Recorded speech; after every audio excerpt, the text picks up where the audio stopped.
오늘 우리에게 주시는 하나님의 말씀 보도록 하겠습니다. 구약성경 출애굽기 17장 7절의 말씀입니다. 제가 가지고 있는 구약성경 108면에 있는 출애굽기 17장 7절의 말씀, 제가 출애굽기 17장 7절의 말씀 봉독 드리겠습니다. 그가 그곳 이름을 마사 또는 무리바라 불렀으니 이는 이스라엘 자손이 다투었으며 또는 그들이 여호와를 시험하여 이르기를 여호와께서 우리 중에 계신가 안 계신가 하였음이더라. 아멘. 하나님의 말씀입니다. 마라에서 예수님 하나님께서 쓴물을 단물로 바꾸어 주시는 은혜를 베풀어 주십니다. 그리고 나서 16장에서부터 보면 이스라엘이 여정을 계속해 나갑니다. 신광야 쪽으로 나아가면서 애굽에서 나온 후 둘째 달 15일이라고 적혀져 있습니다. 그러니까 45일 정도 지나게 된 겁니다. 45일 정도 지나게 되니까 그들이 가지고 온 식량이 아마 다 떨어졌던 것 같습니다. 그들은 양식이 없다고 불평하고 원망하기 시작합니다. 애굽에 있었을 때는 떡도 배부르게 먹고 고기도 충분히 먹었는데 우리가 광야에서 굶어 죽는구나? 그들이 그렇게 원망을 하기 시작합니다. 그럴 때 하나님께서 그들에게 만나를 주십니다. 메추라기를 또한 주십니다. 그리고 나서 그들의 여정이 계속됩니다. 신광야를 지나서 르비딤이라는 곳에 장막을 치게 됩니다. 그것이 17장의 상황인데 르비딤에 장막을 쳤는데 어떤 일들이 벌어졌느냐 하면 물이 또 없는 겁니다. 광야니까 물이 흔하지는 않을 것입니다. 물이 없으니까 그들이 또 원망하기 시작하는데 이번에는 선을 좀 넘습니다. 그냥 원망하는 게 아니라 원망의 분노가 서려 있기 시작합니다. 그래서 모세가 하나님 앞에 부르짖을 때 이렇게 기도를 합니다. 내가 이 백성을 어떻게 하리이까? 그들이 조금 있으면 내게 돌을 던지겠나이다. 그러니까 돌을 던질 기세로 이 모세에게 원망을 하고 있는 것을 17장에서 보게 됩니다. 그때 하나님께서 모세에게 지팡이를 짚고 호렙산으로 가라고 얘기합니다. 그리고 바위를 치게 하실 때 물을 내게 하셔서 이스라엘 민족들이 물을 마실 수 있도록 하나님 은혜를 베풀어 주십니다. 그리고 그곳을 오늘 우리가 읽었던 말씀처럼 마사 또는 무리바라고 부르게 하셨다는 얘기입니다. 우리가 지금 한 2장, 16장, 17장의 이야기들을 지금 짧게 우리가 다시 한번 생각해 보았는데요. 짧게 언급한 것만을 들어도 좀 속에서 여러분들이 답답함이 생기지 않으십니까? 이 사람들이 참 어떻게 이럴까라는 생각들을 저만 하는 건 아닐 것 같습니다만은 그렇죠. 그런 답답함이 좀 생기시죠. 아니, 나온 지 45일밖에 안 됐어요. 지금 이 직전에 홍해가 갈라지고 또 마라에서 쓴물이 단물로 바꿔지는 역사가 있었고 또 구름기둥과 불기둥이들이 같이 다녔거든요. 그런 가운데 먹을 게 없으니까 또 원망을 하는 거예요.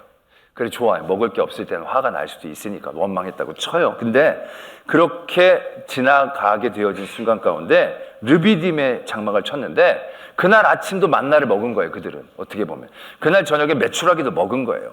불기둥, 지금도 구름기둥으로 그들을 가려지고 있는 그런 상태일 거예요. 근데 그런 상태에서 물이 없어요.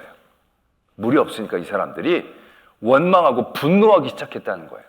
난 이 대목이 참 이해가 안 가는 거예요. 왜? 아침까지도 만나를 먹었을 텐데.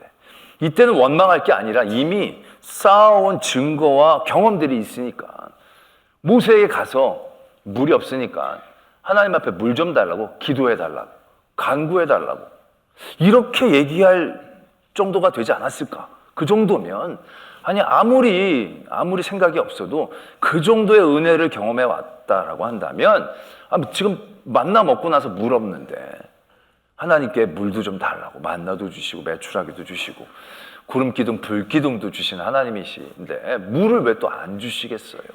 좋게 간구할 수 있잖아요. 근데 이 사람들이 또 원망을 하는 거예요. 그냥 원망만 하는 게 아니라 그 이전보다도 더 심하게 화를 내는 거예요.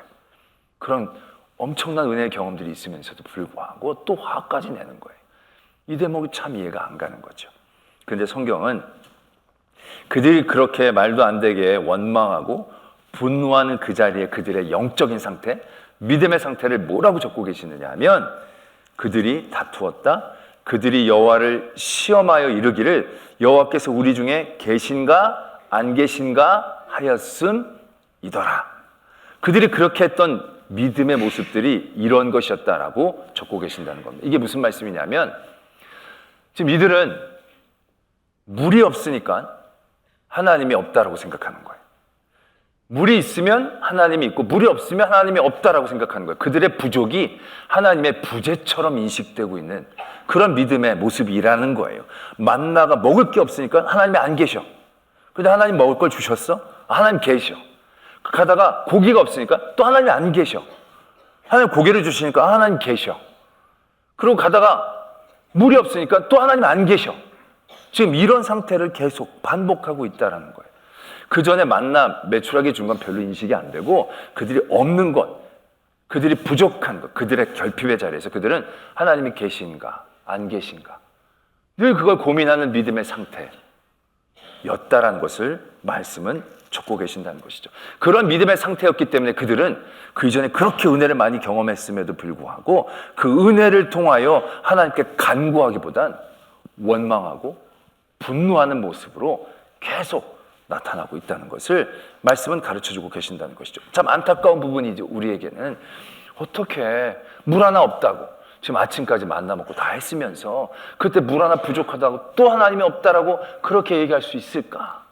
안타까운 마음을 갖게 되지만 솔직히 이들의 믿음의 모습이 우리들에게 보여지는 믿음의 모습 크게 다를 바가 없을 때가 많다라는 겁니다. 우리도 이러한 모습을 가질 때가 적지 않다라는 것을 깨달아야 한다는 것이죠.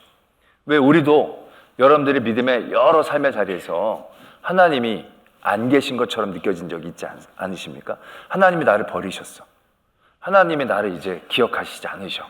뭐 그런 섭섭함, 그런 일종의 시험을 드실 때가 아마 있었을 겁니다. 근데 그때를 한번 생각해 보세요. 왜 그때 하나님이 안 계신다고 생각하셨습니까? 하나님이 나를 버리셨다라고 생각하셨습니까? 하나님이 나를 이제는 사랑하지 않는다고 생각하셨습니까? 기도를 했는데 응답이 없으시니까. 그렇죠. 아니, 살아계심의 흔적이 있어야 되는데 하나님이 살아계심의 흔적이 느껴지지 않으니까. 그러니까 하나님이 안 계셔. 하나님 나를 버리셨어. 우리 이렇게 생각한다는 거죠. 근데 그 자리를 한번 가만히 들여다보세요. 내가 원했던 응답의 모습은 바로 뭡니까? 내가 원하는 방식으로만 응답을 해주는 거예요. 하나님이 내가 기도했는데 침묵하셨어. 그럼 응답 안 했다고 우리는 생각하는 거예요. 근데 침묵도 하나님이 우리에게 응답해 주시는 방법 중에 하나이다라는 얘기입니다. 아니, 하나님뿐만이 아니라 우리들도 그렇지 않습니까? 우리들도 누구와 대화하고 얘기할 때 뭐 자꾸 물으면 침묵으로 대답할 때가 있잖아요. 침묵이 대답일 때가 있잖아요. 그러니까 말해봐야 소용없고 말로 해결할 게 아니라 조금 지나면 자연히 알 수 있게 되는 거. 여러분들 애들이 얼마나 막 질문 많이 합니까? 일일이 다 대응해주면 밑도 끝도 없으니까 침묵하고 계시면서 애들이 깨달을 수 있도록 그런 적이 얼마나 많이 있습니까? 그때 애들이 부모가 침묵한다고 우리 아버지가 아닌가 봐, 우리 아버지가 안 계셔, 그러지는 않지 않습니까? 그것도 반응의 일종이니까. 마찬가지예요. 하나님도 우리에게 반응을 해주실 때 침묵으로 반응하실 때 분명히 있거든요. 근데 그 침묵이 하나님의 부재를 의미하는 건 절대 아니지 않습니까? 하나님이 우리가 원하는 대로 들어주지 않은 게 하나님이 우리를 사랑하시지 않는 것의 증거가 되는 건 아니지 않습니까? 하나님은 우리보다 더 지혜로우시기 때문에 더 좋은 것들을 예비하신 하나님, 내가 원하는 걸로 주시지 않는다고 하나님이 나를 버리셔서 사랑하지 않으셔 안 계신다라고 생각한다는 건 솔직히 말이 안 되는 일이 아니겠습니까? 근데 우리가 가만히 생각해 보세요. 하나님이 안 계셔, 하나님 버리셨어. 대부분의 그 자리가 바로 내 고통과 내 결핍과 내 궁핍의 자리에서 하나님이 내가 원하는 대로 채워주지 않을 그 자리, 그때였을 때가 참 많다는 거예요. 또 그 결핍의 자리에서 우리는 그래도 우리는 이 사람들하고 좀 달라요. 왜? 이 사람들은 아침에 만나도 먹었잖아요. 그 광야에서 만나 먹은 게 그게 얼마나 놀라운 일이에요. 그런 놀라운 일을 경험하고서 물이 없다라는 한 가지만으로 하나님 앞에 이렇게 원망하고 안 계신가 계신가? 이거 굉장히 수준이 낮은 거 아닙니까? 우리는 그 정도는 아니에요 라고 생각하지만 과연 그러냐라는 거죠. 우리의 결핍과 부족의 자리가 이들과 그렇게 크게 다른가? 우리는 아무것도 없이 또 더 없는 그런 자리에서 살고 있는 것인가? 아니라는 얘기예요. 제가 성도들의 어려움의 얘기들을 이렇게 듣다 보면 어려움이 겹겹이 쌓여서 정말로 힘든 그런 상황의 얘기를 들을 때가 있습니다. 근데 그때도 보면요, 정말로 냉정하게 숫자로 세보면요, 3개 이상을 넘어가질 않습니다. 아주 심각하고 처절한 어려움과 결핍의 자리도요, 3개가 겹치진 않아요. 대부분 하나가 부족해서 그래요.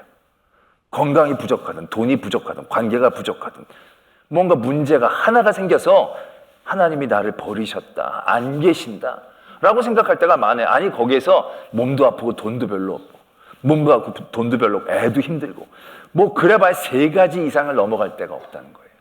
근데 여러분, 내 삶에 결핍이 딱 3가지 이하로 있다라는 거, 그거 놀라운 은혜예요. 아침에 만나는 안 먹었지만 아침에 나한테 와가지고 힘들다고 얘기하는 분들도 아침밥 드시고 오신 분들이 대부분이에요. 그 아침밥은 자기가 해서 먹은 줄 알아요. 그 아침밥은 자기가 아주 뛰어나서 벌어서 먹은 줄 알아요. 그러나 하나님께서 우리에게 주시는 모든 일용할 양식의 주권자 되시는 분이에요. 그것조차도 우리에게 뺏어가시면 그것 또한 우리에게 간절한 기도의 제목이 될 만한 조건들이 얼마나 많이 있는데, 근데 그런 것들은 다 채워진 거예요. 저녁에 고기도 먹고 아침에 만나도 먹은 거예요. 우리는 지금 구름 기둥과 불 기둥으로 지금까지 인도해 준 거예요. 또 이스라엘 민족은 홍해, 우리가 죽을 뻔한 적이 얼마나 이전에도 많았게요. 근데 그러한 고비마다 위기마다 하나님께서 바닷길을 내셔서 지금 우리를 여기까지 인도해 주신 삶이 지금 우리의 현 주소이거든요. 그 가운데에서 우리는 하나 내지 2개가 부족하고 결핍한 상태예요. 다 있는데 물만 없는 상태예요. 근데 그런 상태에서 하나님 왜 나를 버리시냐고, 하나님 나를 왜 이렇게 고통스럽게 하시냐고, 하나님이 계시면 이게 맞냐고 라고 얘기한 적이 과연 없느냐라는 얘기죠. 아니라는 겁니다. 지금 이스라엘 민족의 이 지금 어처구니 없어 보이는 이 믿음의 모습들, 이들만의 모습이 아니라는 거예요. 우리들의 모습이 결국 이들의 모습과 닮아 있다는 얘기죠. 우리도 다 있으면서 물 하나 없으면 또 불평하고, 그래서 물 주시면 하나님 계신다고 그러다가 또 어려움 닥치면 또 하나님 날 버리신다고 생각하고, 날 싫어하신다고 생각하고, 안 계신다고 생각하고, 그러다 또 하나님 채워주시면 감사하다고 받아 먹다가 또 뭐가 부족하면 또 하나님 안 계신다는 그런 믿음의 생활들을 우리가 살아가고 있는 건 아닌지 되돌아봐야 한다는 겁니다. 왜 그 이전에 주셨던 은혜가 원망이 아니라 간구로 우리를 바꿔놓지 못하는지, 우리가 뭔가 하나가 결핍되어졌을 때 하나님 앞에 기도한다고 하지만 그 기도가 진정한 간구가 될 때가 많이 있느냐는 거죠. 아니에요. 대부분 그러한 기도가 원망이 될 때가 많아요. 하나님 왜 나한테는 안 주시냐고, 저 사람도 있고 저 사람도 있는데 왜 안 주시냐고. 하나님의 은혜를 바라보는 간구가 아니라 내 결핍에 채우려는 간절함만 있는 기도들, 그건 간구라기보다는 원망과 분노에 가까울 때가 우리도 적지 않다는 겁니다. 때문에 하나님께서는 오늘 이 이스라엘 민족의 모습들을 보여주시면서 우리의 부족과 결핍의 자리에서 우리가 생각하는 하나님의 부재가 얼마나 어리석은지 우리가 깨닫기를 원하고 계신다는 것입니다. 우리는 우리의 부족과 결핍에 하나님께서 어떻게 역사하시고 임재하시는지 오늘의 말씀을 통해서 발견할 수 있다는 것입니다. 하나님께서 이스라엘 민족을 광야로 이끌어 가세요. 광야는 우리의 힘으로 먹을 걸 하나도 얻을 수 없는 곳을 의미하는 거예요. 풀도 없고 나무도 없어요. 나무라도 있으면 껍질이라도 뜯어서 먹겠죠. 그런 것조차도 없는 곳이에요. 진짜 전적으로 하나님만 의지할 수밖에 없는 그런 곳으로 하나님이 내모신 거예요. 하나님이 거기에 먹을 게 없다는 걸 하나님이 너무 잘 아시는 거예요. 그곳이 얼마나 핍절한 곳인지, 얼마나 그 메마른 곳인지 하나님이 모르시는 게 아니에요. 그곳으로 내모시는 거예요. 왜? 16장 4절에 이렇게 적혀져 있어요. 하나님께서 그들에게 후반부에 하늘에서 양식을 비같이 내리리니 백성이 나가서 일용할 것을 날마다 거둘 것이라. 이같이 하여 그들이 내 율법을 준행하나 아니하나 내가 시험하리라. 그들의 이러한 부족과 결핍의 자리에서 하나님은 하나님의 율법을 지키시는 방법을 가르쳐주고 계신다는 거예요. 여기서는 시험한다라고 적혀 있어서 우리가 잘하나 못하나 하나님이 달아보는 것처럼 여겨지지만 그런 내용은 아니에요. 하나님께서 만나를 주시잖아요. 만나를 주시면서 이들에게 어떤 훈련을 시키시느냐면 안식일에 대한 생각을 하게 하시는 거예요. 달력이 있어요? 뭐 특별한 일이 있어요? 그냥 광야를 지나가는데 이날이 전날 같고 전날이 이날 같지 않겠어요? 누가 그걸 일일이 세가지고 7번째 날 쉬고 그렇게 하겠어요? 그런데 하나님께서 먹는 것을 통해서, 일용할 먹는 것을 통해서 그들에게 안식할 법을 가르쳐 주시는 거예요. 하루에 늘 한 오멜씩만 구합니다. 많이 거두든 적게 거두든 딱 한 오멜씩만 그들이 거둘 수 있게 되는 거예요. 그래서 그걸 먹고 남겨둬도 썩어서 필요가 없다는 거예요. 남겨둘 필요가 없어요. 더 욕심낼 필요가 없다는 거예요. 일용할 양식을 주신다는 거예요. 그리고 6번째 날에는 2배로 거둘 수 있게 하는 거예요. 그럼 7째 날 나가면 밖에 만나가 없어요. 아, 이 날이 쉬는 날이구나. 이 날은 하나님을 기억하는 날이구나. 이미 십계명이 있었던 게 아니에요. 십계명이 있기도 전에 광야에서 하나님은 이 만나를 통해서, 그들의 부족과 결핍이라는 자리를 통해서 하나님을 더 잘 만날 수 있고 하나님의 법을 잘 지킬 수 있는 그 일들을 가르쳐 주시고 훈련시켜 주시는데, 그들의 결핍과 부족을 사용하신다는 거예요. 그럼 우리가 이렇게 생각하는 분들이 있어요. 병 주고 약 주냐. 이 속이 꼬인 사람들이 그런 생각을 많이 해요. 아니, 그냥 주지. 그걸 꼭 굶기고 약을 주고. 우리가 보면 그럴 때가 많잖아요. 병 주시고 약 주시고 병 주시고 약 주시고. 그럼 우리가 고맙다고, 그럼 아예 병을 주지 말든가. 우리는 막 이런 생각할 때가 있지만, 여러분, 아예 병이 없고 건강한 것과 병 주고 약 받은 것과는요, 차원이 다른 삶이라는 거예요. 하나님께서 메추라기를 주실 때 이런 말씀을 주세요. 16장 12절에 고기를 주면서 이렇게 얘기하세요. 해질 때는 고기를 먹고 아침에는 떡으로 배부르리니 내가 여호와 너희의 하나님인 줄 알리라. 그들이 아마 배고픔 없이 그냥 갔더니 만나가 있었다? 그럼 먹을 게 있나? 그걸 끝나는 거예요. 그냥 짐승처럼 먹는 행위로 끝나는 거예요. 근데 그게 아니에요. 그들의 부족과 결핍에서 시작했지만 그들은 그곳에서 하나님이 그들을 먹이신다는 사실을 알아가기 시작하는 거예요.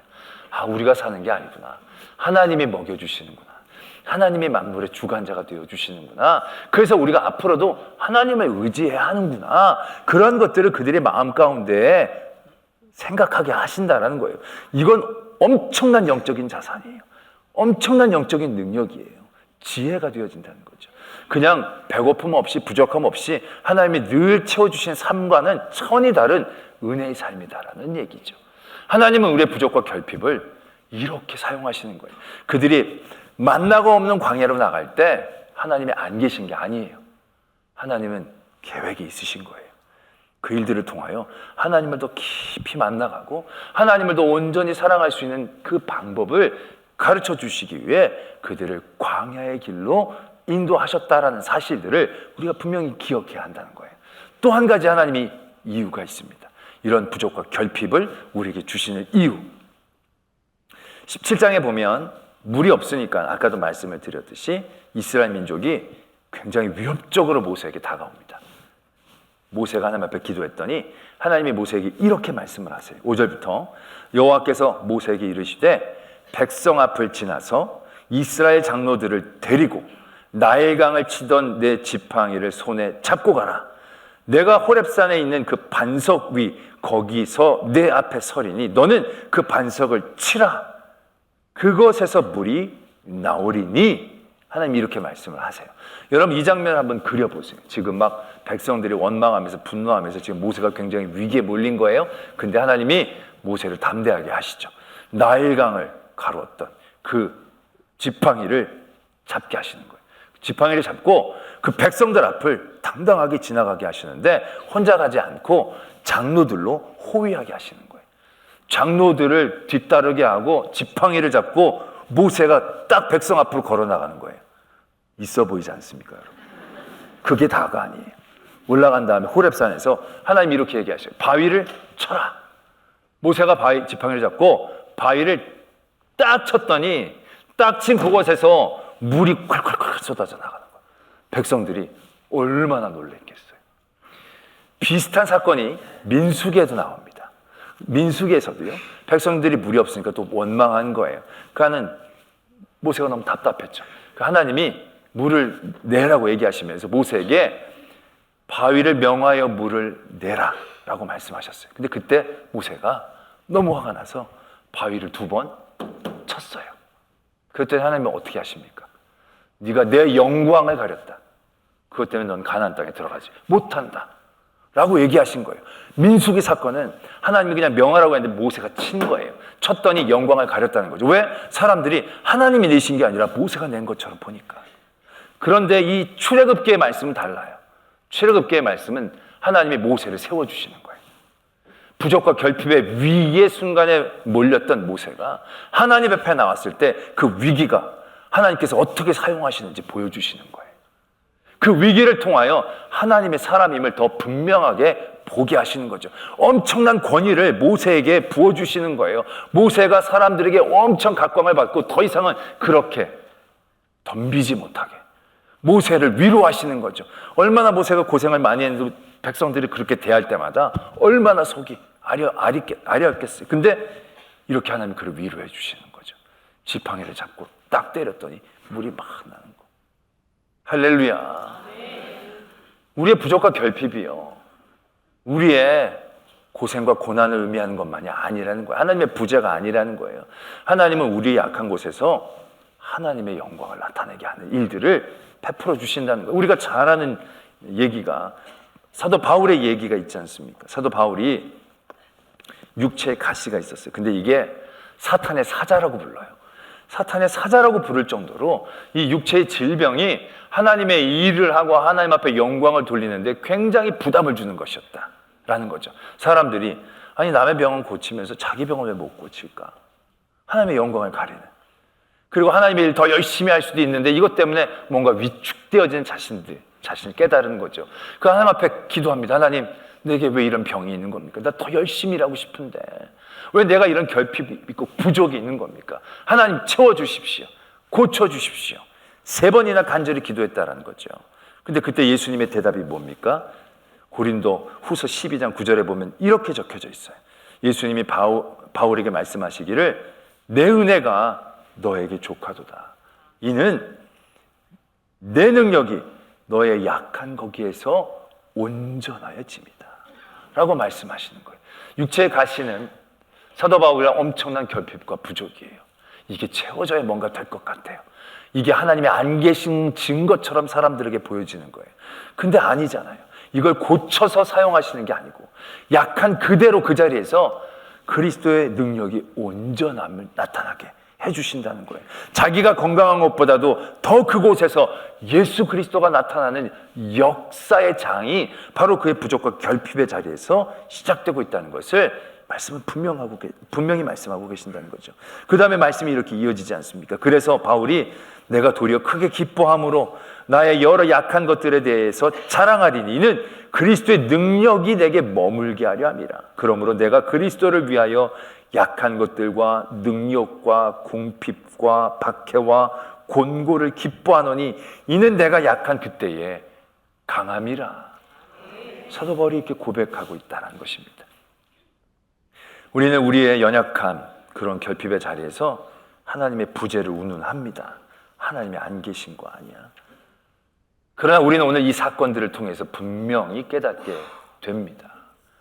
그들의 부족과 결핍의 자리가 하나님이 안 계신 자리는 절대 아니라는 겁니다. 그 자리에는 이미 하나님의 계획과 섭리가 시작되어지고 있었고 그 자리를 통해서 하나님은 더 온전한 하나님의 역사와 능력을 보게 해 주시는 자리임을 말씀하고 계신다는 것이죠. 예수님도 사단에게 그런 시험을 당하셨어요. 2번째 과목이 바로 그거예요.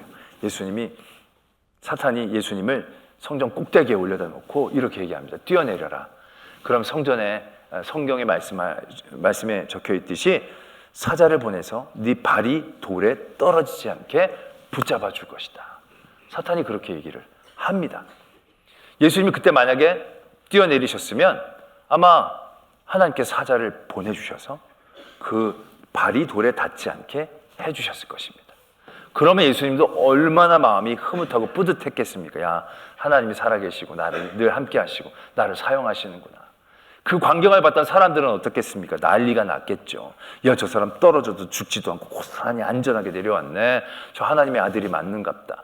아마 예수님의 사역은 굉장히 날개 돋친 듯이 더 힘있게 나갈 수 있었을 것입니다. 그런데 만약 그랬다라고 한다면 예수님이 그들의 괴계에 빠졌을 때, 예수님이 그들의 손에 붙잡혔을 때, 예수님이 연약한 인간의 손에 맞아 피 흘리셨을 때, 그때는 어떤 생각이 들겠습니까? 잘 나갔을 때 하나님이 나를 도와주셨다는 생각에 사로잡히게 되면, 내가 고통과 고난의 순간을 만나게 되면 이제 하나님이 나를 안 도와주시나? 이제 하나님이 나를 떠나시나? 그런 생각하기 너무 쉬워진다는 것이죠. 그래서 예수님께서 말씀하십니다. 이런 삶의 상황들, 내게 주어진 유리한 상황들, 그것으로 하나님이 계신가 안 계신가 시험하지 말라라는 것입니다.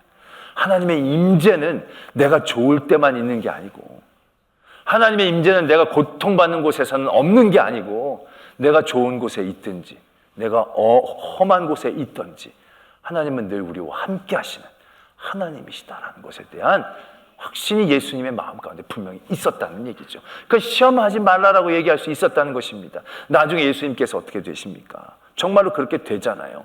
그럼 예수님이 그 가룟 유다의 계획에 빠졌을 때는 하나님이 그때는 잠시 다른 데 가 계셨을 때입니까? 아니잖아요. 하나님은 그때도 그를 보고 계셨고, 그가 인간에게 붙잡혀서 매맞고 조롱당하고 멸시당하고 있었을 때도 하나님이 그를 외면하신 건가요? 아니잖아요. 하나님께서는 그의 아들을 꼭 바라보고 계셨다는 거예요. 하나님께서 예수님이 십자가에 달려 돌아가셨을 때 심지어 예수님도 너무 고통스러워서 왜 나를 버리십니까? 라고 얘기했던 그 순간 하나님이 정말로 예수님을 버리셨습니까? 아니거든요. 하나님이 예수님을 버리신 게 아닌 걸 우리는 너무 잘 알잖아요. 예수님은 힘없이 끌려다니고 매맞고 달려 돌아가셨지만 그 가운데 하나님은 더 열심히 일하고 계셨다는 얘기죠. 하나님의 계획을 진행시켜 나가셨고, 하나님의 완벽한 승리가 그곳에서부터 시작되어지는 것을 아셨기 때문에 예수님의 그 결핍과 고통의 순간에서도 하나님은 대답하지 못하시고 하나님의 일들을 묵묵히 하고 계셨음을, 그렇기 때문에 결국 하나님의 완벽한 승리를 거둘 수 있었음을 우리가 잘 알고 있지 않느냐라는 얘기죠. 우리가 잘 아는 찬양, 하나님의 열심이라는 찬양도 조금 느린 듯해도, 조금 더딘 듯해도 믿어줄 수 있겠니? 하나님이 그렇게 말씀하시는 그 음성을 우리는 분명히 들어야 한다는 것입니다. 왜? 하나님은 절대 우리의 기도를 외면하신 분이 아니잖아요. 왜? 하나님이 그들을 굶겨 죽이려고 홍해를 가르고 10가지 재앙을 내렸다는 게 말도 안 되잖아요. 그 모든 부재로 느껴지는 고통의 자리, 광야의 자리, 절대로 그들을 그냥 멸망시키려고 두신 자리가 아니에요. 그 자리를 통해서 하나님 더 그들을 세우시고 이끄시고 온전케 하시려는 하나님의 계획과 섭리의 자리, 하나님이 완전히 임재하시고 완전히 주관하시고 완전히 역사하시는 자리라는 것, 우리가 너무 잘 알고 있지 않느냐는 거죠. 오늘 하나님께서는 하나님이 계신가 안 계신가 시험하고 있는 그 이스라엘 민족의 모습들을 통해서 우리에게 이렇게 얘기하십니다. 너에게도 만나와 메추라기를 내가 주고 있는 거야. 너에게도 무리바의 목가에서 물을 내고 있는 거야. 조금만 더 참고 조금만 기다리면 온전한 승리와 하나님의 은혜를 누리는 그 자리에 서게 될 거야. 그래서 우리가 우리의 부족과 결핍의 자리에서 안 계신가, 버리셨는가, 사랑하시지 않는가 라는 어리석은 생각 가운데 빠지지 않기를 원하고 계십니다. 시험하지 마십시오. 우리를 위해 독생자 아들을 주시기까지 사랑하신 하나님, 그 하나님은 우리의 모든 삶의 자리에서 임재하시고 역사하시는 하나님이십니다. 기도하겠습니다. 말씀 생각하시며 우리가 이 무리바 목가에서 여호와와 다투고 여호와를 시험하는 그런 믿음의 자리에 있지는 않습니까? 우리의 삶의 부족과 결핍의 자리에서 늘 우리는 원망과 분노로 하나님 앞에 내어놓지는 않습니까? 하나님, 우리로 깨닫게 하시고 우리의 믿음이 더욱더 성숙하고 성장하기를 소망합니다. 우리의 믿음이 더욱 자라서 우리의 고통과 어려움의 자리에서도 하나님이 나를 버리시고 나를 피하신 것이 아니라 그 모든 자리가 하나님의 또 다른 은혜의 시작임을, 하나님이 나를 높여주시고 하나님의 능력이 온전해지는 은혜의 자리임을 알게 하여 주시옵소서. 이러한 기도의 제목으로 하나님 앞에 나가겠습니다. 사랑의 하나님 아버지, 오늘도 우리와 함께 하시고 우리를 도와주시고 지켜주심을 믿습니다. 하나님께서 우리를 통하여 귀하고 놀라운 역사를 이루시며 함께 도와주실 수 믿습니다. 아버지 도와주시고 지켜주시옵소서. 인도하여 주시옵소서. 아버지 앞에 더욱더 붙잡힘 받는 저희들 다 되게 하여 주시옵소서. 하나님 믿습니다. 하나님 믿습니다. 아버지께서 도와주시고 주시옵소서. 아버지 역사해 주시옵소서. 아버지 붙잡아 주시옵소서.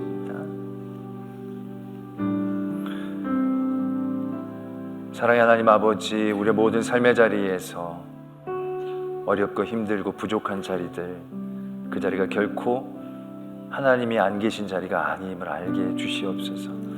하나님은 만나를 주시듯 우리의 광야의 자리에서 계획이 있으시고 모세에게 바위를 저 물을 내게 하시는 권위를 주시듯 우리에게 역사하시는 그 직전의 자리임을 깨닫게 하시고 조금 더 견디고 조금 더 바라며 하나님의 은혜의 때를 누릴 수 있는 저희들 다 되게 하여 주시옵소서.